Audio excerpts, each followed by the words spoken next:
Hello, welcome to my review of Amazon Prime Man in High Castle Season 4, the final season.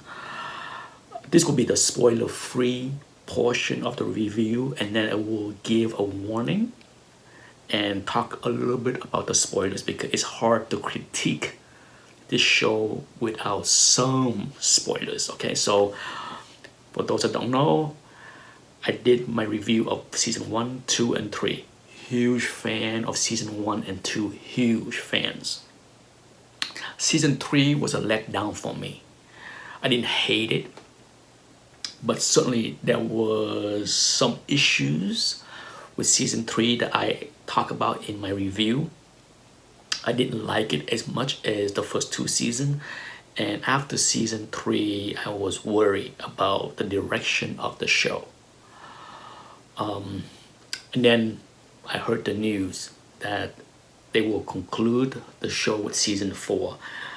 I'm not sure if the showrunner planned it all along that this is gonna be a 4-season kind of show.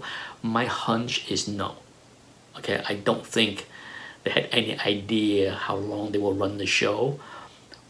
Luckily for us, at least Amazon allow it to finish, because the way Amazon and Netflix do things, sometimes they just cancel the show and you're not going to get a conclusion. So at least they decided after season 3 that season 4 is going to be the final. So that being said, I think because of that, because I think they never planned out completely the path of the show, season 4 felt very rushed to bring the conclusion to the story. This is a spoiler-free portion of my review, so I can say this. I like season 4 slightly more than season 3. I was not disappointed because after season 3 and the direction of the show is really not what I want to see, but at the same time I want to see a conclusion to the story, and the story did wrap up almost too neatly for me, and that's one of my problem. So overall, if you enjoy the show, okay, if you enjoy season 1, if you enjoy season 3, for sure I think everyone enjoys season 1 and 2. But if you enjoy season 3, I think you will enjoy season 4 as well, because I didn't like season 3 very much, but yet I enjoy season 4 a little bit more than season 3. So that's my spoiler-free review of season 4. So here come the spoilers.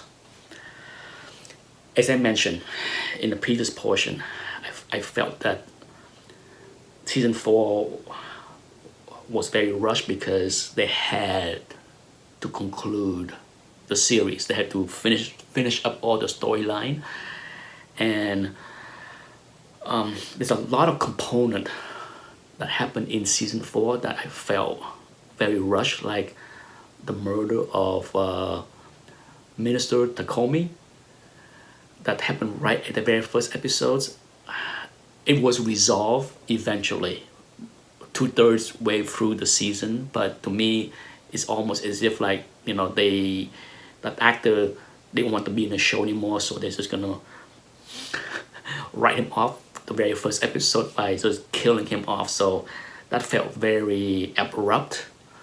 Also, it's also so convenient for Juliana Crane to fall into the other dimension, the other Earth, right into John Smith family. It's just, the coincidence is just ridiculous, okay, in many ways. And then they kind of bypass everything as if like she fell right onto that lap with a bullet wounds, and yet she shows the show started with her living in the other alternate world, and as if nobody questioned like where she came from and how she got the gunshot wound. I mean, it's neatly forgotten and move on. Okay, so that's, and speaking of Juliana Crane, she was such a huge component of the show in the first two seasons. Not so in season 3, and by season 4, I felt that she become a secondary character. She's like even less important in season 4 than season 3. Big disappointment for me because I like her a lot.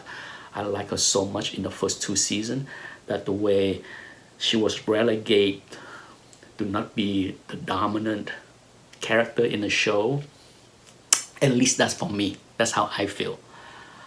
The arc of John Smith is the star of season 4. No doubt about it. Him and his wife and his children, I thought that part was well done. But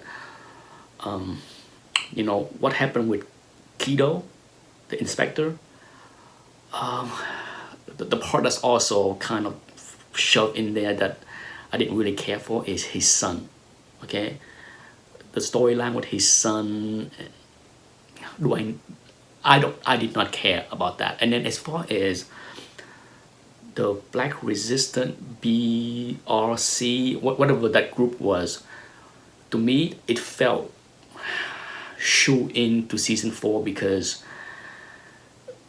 so little, if anything, was talked about that group that played an integral part in the removal of Japan on the West Coast was not even part of the story in the first 3 seasons. So it's such a shame that that component of the story was not introduced in the first 3 seasons, at least not enough, okay, from my recollection of the first 3 seasons. So it felt very